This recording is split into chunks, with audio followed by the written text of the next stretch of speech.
한반도 정세와 신정부의 안보 전략 방향입니다.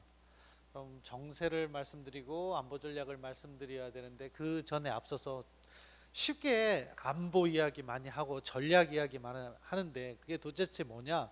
사실 상황에 따라 많이 다릅니다. 전략이라는 건 저 위에 있는 것처럼 사전적 의미에서는 문제를 해결하기 위해 수행하는 체계적인 인지적 조작 활동이라고 합니다. 어원, 영어로 스트레이티지라고 하잖아요. 그것은 그리스에서 전쟁에서 승리하기 위한 방책, 거기에서부터 유래됐다고 하고요.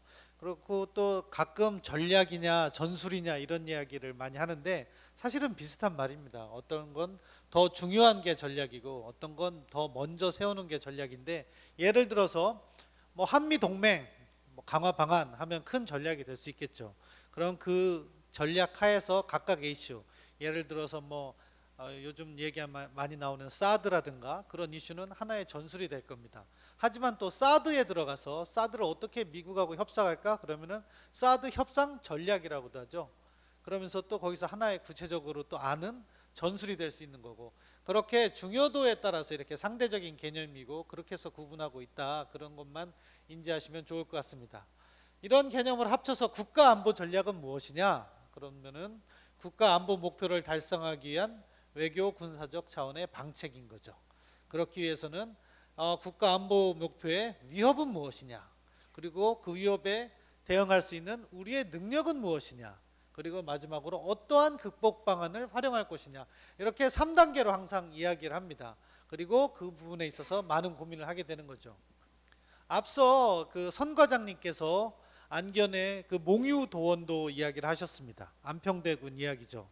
아름다운 이야기, 사람 이야기 이렇게 얘기하잖아요. 국가안보, 내셔널 시큐리티 하는 사람들은요, 이거 혹시 영모 아닐까? 그런 생각을 합니다. 자, 제가 스토리를 말씀드릴게요. 저도 방금 전에 생각나는데 뭐냐?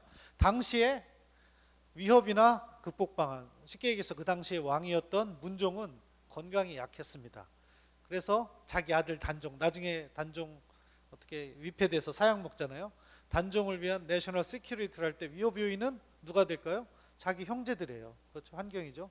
근데 안견은 그 집현전 학자들하고 사이가 좋아. 그렇잖아요. 능력이 있어요. 그 사람들하고 함께 집권하려는 능력. 그런데 그림을 그렸는데 그 스토리가 뭐야? 아주 좋은 미래상이 있고 내가 거기를 갔어. 몽유도원도야. 근데 누가 날 따라올래? 어떻습니까? 내가 영모할 건데, 내가 영모해서 좋은 날을 만날 건데 니들 따라와라, 이렇게 해석이 가능합니다.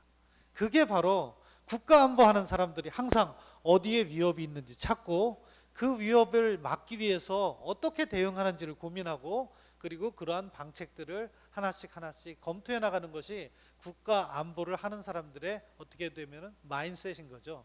그래서 이름은 좋습니다. 외교전략, 한반도 비핵화 좋죠. 조화로운 주변국 관계, 글로벌 협력, 그리고 뭐 핵위협제, 이렇게 아름다운 말이 표현되고 있지만 그 안에는 치열한 고민과 끊임없는 의심과 그리고 새로운 아이디어, 그렇기 때문에 뭐 편하게 잠잘 날이 없는 그런 생활을 보내는 사람들이 외교부에서 이런 중요한 문제를 다루는 분들, 그리고 관련된 일을 하는 사람들이라고 생각합니다.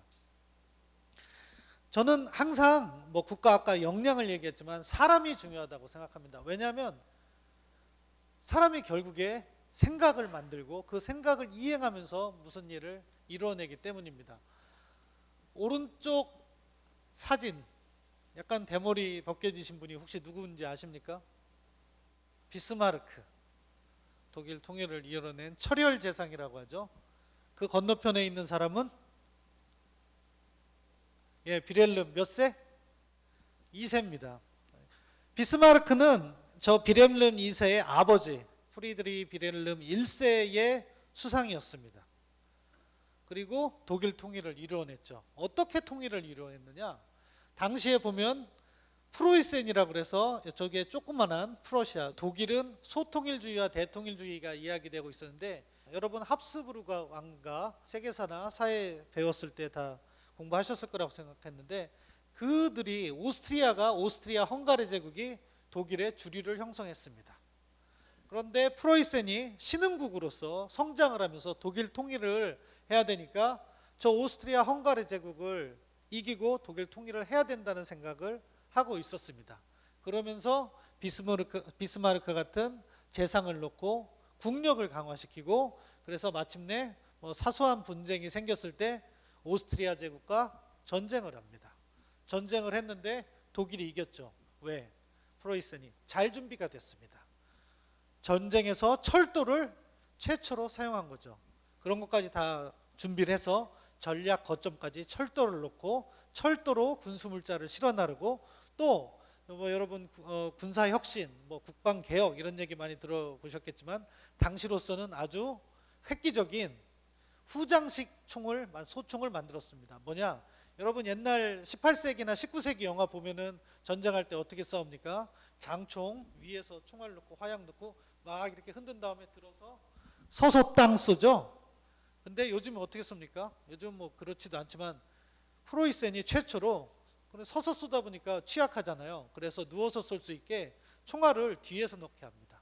그리고 또한 오스트리아 헝가리 제국은 말 타고 기동할 때 기차로 기동을 합니다. 말이 실어봤자 얼마나 많은 물자를 나를 수 있을까요?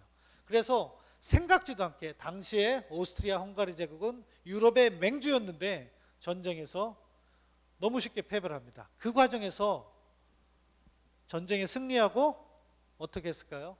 비스마르크는 통일했다고 선언 안 합니다. 왜? 독일이 통일했다고 완전히 오스트리아 헝가리 제국을 굴복시키고 흡수하려고 하면은 당시에 프랑스라든가 러시아가 개입을 합니다. 그러면서 야 이제 전쟁 그만해. 그리고 어느 정도로 합의 보게 하고 자기들은 야 니들 영토 일부 우리한테 내놔.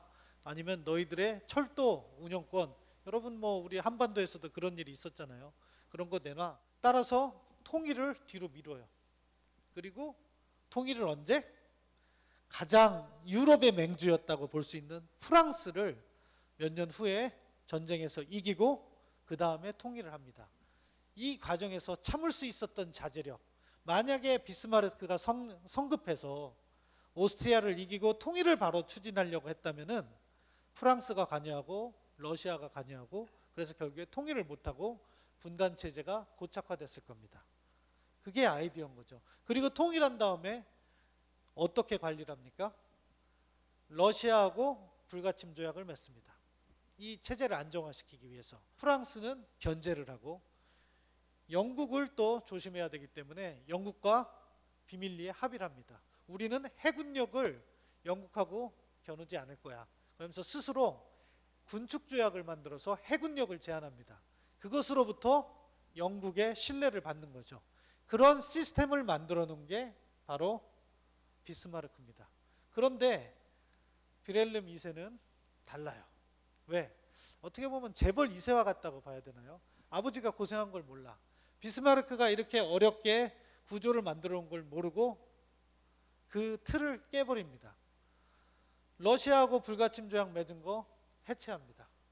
그리고 내부적으로만 강화하고 해군력도 강화합니다. 왜? 우리가 이렇게 강한 나라인데 왜 해군력을 스스로 제어해? 그러면서 큰 배를 만들기 시작합니다. 누가 의심하기 시작합니까? 영국이 하죠. 그러면서 스스로 고립되는 거죠. 프로이센과 오스트리아는 전쟁 이후에 좋은 관계를 유지하지만 러시아를 적으로 돌렸고, 그 과정에서 또 러시아는 의심을 하죠. 불가침 조약을 해체를 하니까 우리는 파트너를 찾아서 누구와? 프랑스와 파트너를 만든 거죠. 저 발칸반도에 예전에 있었던 나라가, 최근에 냉전에 있었던 나라가 유고슬라비아라고 이름 들어봤죠? 냉전 이후에 해체됐지만 유고슬라비아 뜻이 남슬라브족이라는 겁니다. 러시아하고 민족적으로 같죠. 그런데 그 지역은 누가? 오스트리아 헝가리 제국이 지배하고 있었죠. 그러니까 슬라브 민족들이 분리 독립 운동이 일어나고 오스트리아 황태자가 왔을 때 그것을 암살하면서 1차 세계대전이 시작되는 거죠. 어떻게? 이쪽 슬라브족이니까 러시아가 관여되고, 러시아가 선전포고를 하면 어떻게? 헝가리하고 독일은 동맹국이니까 같이 싸우고, 러시아는 또 누구하고 동맹을 맺었다고 했죠? 프랑스. 그러니까 아주 사소한 분쟁이 세계전쟁으로 이렇게 연계되는 그런 상황을 맞게 됐던 겁니다. 비스마르크를 몰아냈지만 결국에 자기 스스로 독일을 패망케 하는 그런 길로 갔던 거죠. 그래서 사람이 중요하다고 말씀드린 겁니다. 우리 주변에는 참 착하게 생긴 리더들이 많이 있습니다. 너무 선해 보입니다. 과거 냉전기에는 이념이라는 틀이 있었습니다. 그 이념의 틀 안에서 서로 도울 때는 돕고 견제할 땐 견제하고 그렇게 했는데, 탈냉전 이후에는 보다 자국의 이익을 중시하고 있죠. 그러던 과정에서 이제 중국이 부상하고, 중국의 부상에 따라서 미국과 일본은 중국을 견제하려 하고, 러시아는 상대적으로 쇠퇴하고 있지만 중국과의 전략적 협력을 통해서 다시 국제 질서의 한 축을 유지하려는 그러한 모습을 보이고 있습니다. 북한의 미사일 개발은 여러분 뉴스를 통해서 많이 접하셨을 거라고 생각합니다. 그리고 저 미사일은 아직 테스트는 하지 않았지만 대륙간 탄도미사일이라고 생각되고, 저 미사일이 테스트가 된 이후에는 이제는 보다 더 긴장이 고조될 거라고 생각합니다. 그런 와중에 한국에는 문재인 정부가 태어났습니다. 문재인 정부는 사실 이제 출범한 지 2달밖에 되지 않아서 문재인 정부의 국가안보 전략이라는 그러한 전략 지침이 완성되지 않은 상황입니다. 그래서 저는 대선 공약의 핵심 내용을 이렇게 제시를 했습니다. 재밌는 부분이 있습니다. 아까 말씀드린 것처럼 국가안보 전략 체계는 뭐라고 했습니까? 목표와 능력과 방책이라고 했잖아요. 능력이야 뭐 그렇다고 치고, 이 목표를 이렇게 3가지를 제시했습니다. 유능한 안보, 강한 대한민국, 튼튼한 국방을 의미할 수 있고, 비핵화와 평화로운 한반도를 만들겠다. 당당한 외교를 통해서 국익을 증진하겠다. 이 3가지인데 지난 정부하고 바뀐 하나가 있습니다. 여러분들은 아직 이쪽 분야를 많이 하지 않았기 때문에 뭐가 바뀌었을지 잘 모를지 모르겠지만 가운데가 바뀌었습니다. 지난 정부엔 뭐였을까요? 한반도 평화통일 기반 구축이었습니다. 자, 목표를 한 단계 어떻게 보면 낮췄다고 볼 수 있습니다. 통일을 하기 위해서 노력한다는 이야기를 평화로운 한반도, 평화공존으로 낮췄습니다. 그렇지만 저는 이게 상당히 현실적이라고 생각합니다.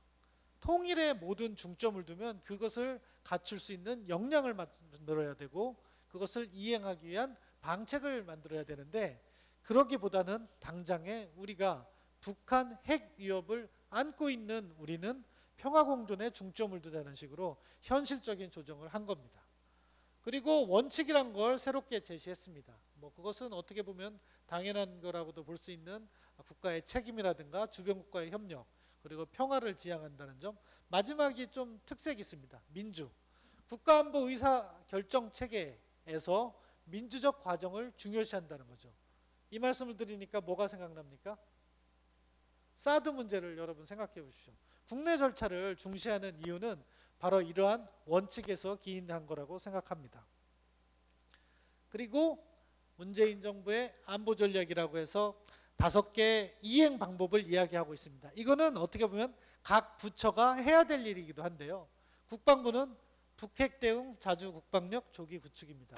뭐냐? 이것을 해서 우리가 핵무기를 갖고 있지 않지만 북한 핵을 재래식이라도 가능한 한 제압할 수 있기 위해서 그러한 능력을 갖추자 하는 부분이고, 여러분 킬체인이라고 언론에서 들어보셨을 때고, KAMD라고 들어보셨을 때고, KMPR이라고 들어보셨을 겁니다. 킬체인은 북한이 핵미사일을 쏠 때 조기에 그것을 제압하겠다는 거고, KAMD는 한국형 미사일 방어라고 해서 날라오는 미사일을 이렇게 우리가 요격하겠다는 거고, KMPR은 북한이 그러한 위협적인 행동을 할 경우 핵심을 조기 제거함으로써 전쟁 위협을 억제하겠다, 이러한 접근입니다. 그래서 일부에서는 4D라고도 합니다.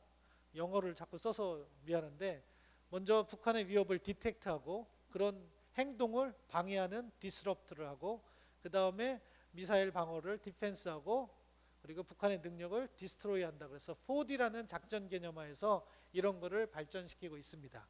그리고 이 정부의 특징은, 문재인 정부는 전시작전 통제권을 전환하겠다. 여러분 잘 아시는 것처럼 한국전쟁 하는 과정에서 우리가 군의 작전 통제권을 당시 유엔군에게 이양했습니다. 왜냐하면 우리 군의 능력이 워낙 부족했기 때문에. 그런데 뭐 1978년에 연합사가 구축되면서 한미 연합사가 구축되면서 다시 유엔사로부터 연합사로 전시작전 통제권은 이양됐는데 그것을 아직 가져오지 못해서 우리 군의 능력을 보다 빠른 시기에 강화를 하고 그리고 우리가 우리 군에 대한 작전 통제권을 행사하겠다 하는 약속을 했습니다. 이런 방식을 통해서 북핵 대응 우리 국방력을 구축하고 보다 자주적인 의사결정권을 갖겠다 하는 것이 문재인 정부의 안보전략 국방 분야입니다. 한반도 비핵화 및 평화체제 구축 그리고 주변 사강 이야기 그리고 또 동북아 더하기 책임 공동체는 외교 분야의 전략이라고 볼 수 있겠습니다. 뭐냐? 비핵화를 하는데 과거 정부는 북한을 압박하는 데 중점을 뒀습니다. 그렇지만 압박만으로는 부족하기 때문에 대화를 재개하겠다. 그러면서 2단계 접근법을 제시하고 있습니다. 뭐냐? 북핵의 동결로부터 시작하는 대화를 하고 그 다음에 한반도 비핵화를 완전히 이루어내겠다 하는 그런 점진적인 접근을 제시하고 압박과 대화라는 투트랙 접근을 통해서 북한도 대화로 끌어내겠다는 그런 전략을 하고 있습니다. 주변 사강 협력 외교는 이런 부분을 하기 위해서 미국, 일본, 중국, 러시아와 협력을 해야 되는데 이건 어차피 해야 되는 것이고 새로운 일은 아닙니다. 다만 보다 유리한 환경 그리고 보다 우호적인 분위기를 만들기 위해서 주변과의 긴밀한 협력을 병행하는 것이고 그렇지만 이러한 주변 사강 양자 관계만으로도 우리의 안보가 확보되는 것이 아니기 때문에 어떡합니까? 동북아 더하기 책임 공동체라고 해서 동북아 국가들 간의 다자 협력 또는 그 범위를 아세안과 인도 또는 다른 지역하고도 넓혀가지고 보다 많은 다자 협력에 적극적으로 참여해서 한국의 대외 정책을 지지받고 한국의 안보 정책을 지원받는 그런 접근을 하고 있습니다. 국가 위기관리 안전체계 및 재정립은 사실 안보의 영역은 과거에는 군사안보에 머물렀습니다. 하지만 군사안보만으로는 해결되지 않죠. 여러분 우리에겐 비극이었지만 세월호 사건 잘 아시죠? 그러한 재난 같은 일들이 국가의 운명에 많은 영향을 미치기 때문에 그러한 재난이라든가 사이버 문제 그런 부분에도 관심을 많이 기울이고 있습니다. 마지막으로 남북관계 재정립과 북한 변화는 우리가 한반도의 기본적인 위협이 북한으로부터 오는 거기 때문에 북한과의 관계 개선을 통해서 위협의 수준을 낮추자 하는 접근이라고 보면 되겠습니다.